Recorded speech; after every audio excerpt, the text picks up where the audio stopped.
You are looking live this morning at Northwestern University in Chicago, where police are leading an urgent search right now for a missing doctoral student. 25-year-old Peter Salvino was last seen in Chicago's Lincoln Park neighborhood just before midnight on Saturday. I want to show you what Peter looks like. This is a photo of Peter. It was taken at the party that he was attending before he disappeared. Local reports say he talked to a friend on the phone while he was walking home just after midnight, late Saturday into Sunday morning.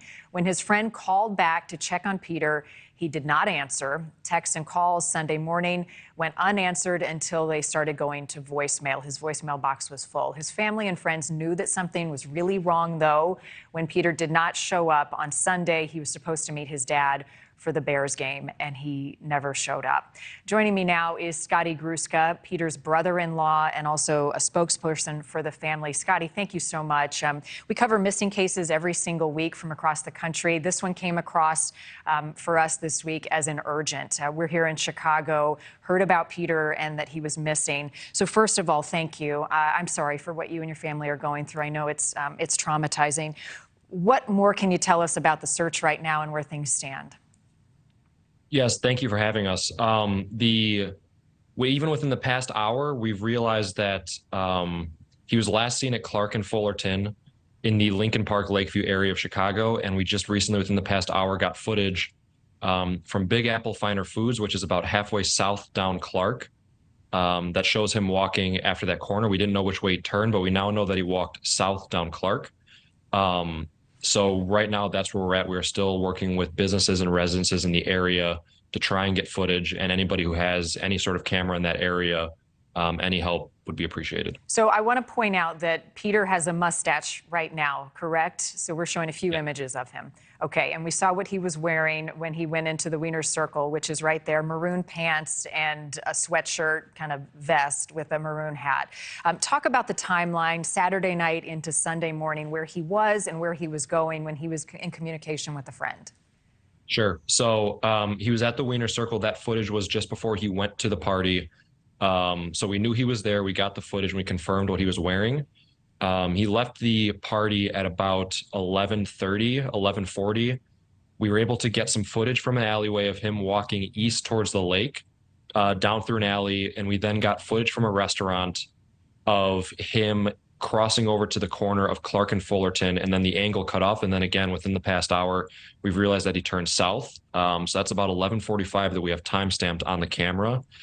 And his friend had FaceTime about 11:58. And so the footage we have is about 10 to 15 minutes prior to that FaceTime. He gave no indication as to where he was at. They saw some snow and bushes in the background. He just said he was cold and he was about a half mile from home. And so that's the last communication. And he was heading home at the time. You did indicate that, yes. Okay, so talk about his cell phone. I know there have been some pings. He was unreachable in the early morning hours of Sunday. Where was the last ping on his cell phone, Scotty? The last ping is basically at the corner of Diversey and Lakeshore Drive. There's a Meta St. Joseph's hospital right there. There's some condos there. It's right near Diversey Harbor. That's the last place his cell phone was seen.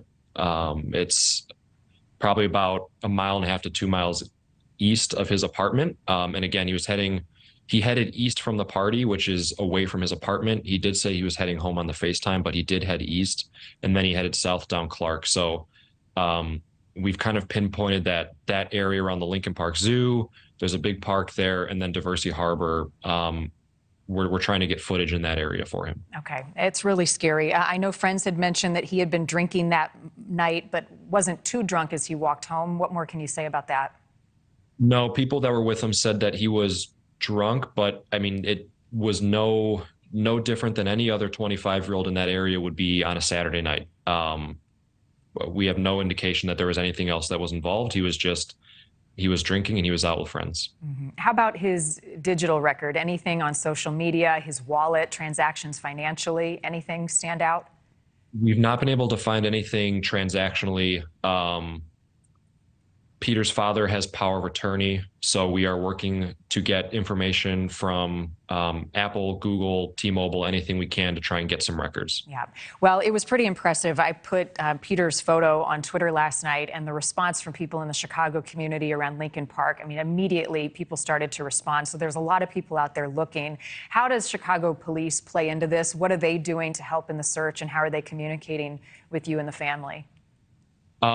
They've definitely, they've been helping, and, they're doing everything they can, but we also understand that they're understaffed. And so it's really been a big community effort in getting this footage. The police are doing everything they can, but, we've been able to kind of get this footage just by citizens knocking on the doors of other citizens and just saying, hey, I see you have a Ring doorbell, or your apartment building has a camera in the alley. Do you have any access to it? Can you get us access?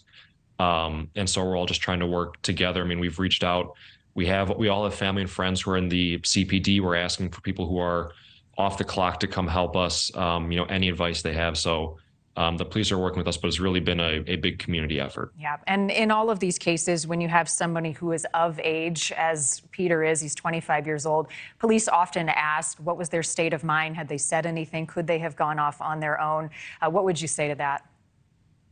He gave every indication from what we've heard from friends that he had just finished up a hard part of his schedule, and he was just looking forward to a relaxing couple weeks around the holidays. So we have no reason to believe that he would just, go off the grid. Tell me about your brother-in-law, Scotty. He's a doctoral student at Northwestern from the northern suburbs. What else do you want people to know about Peter?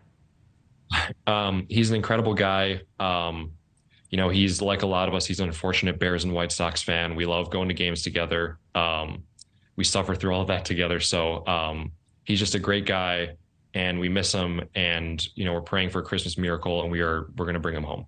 How's the family holding up right now? This is scary to deal with.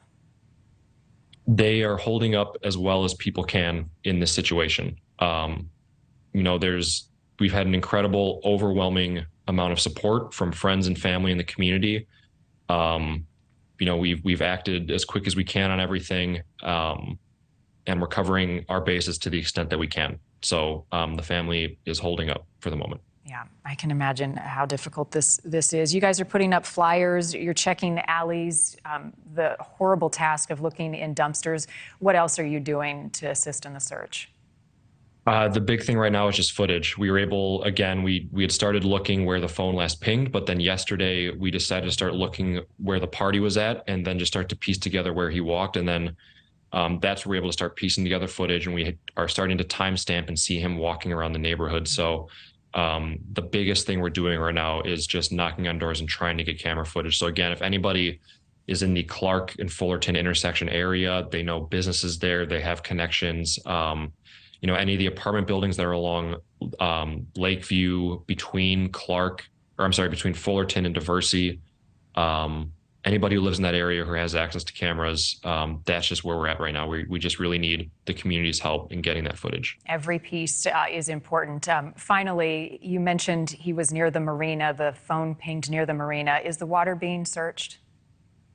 Yes, we had helicopters out and a Marine team yesterday. There's just obviously a lot of ground to cover. So we're still trying to pinpoint by the footage to see exactly where he walked. It's a very large park. It's a very large area. So again, that footage is key in piecing together where he went.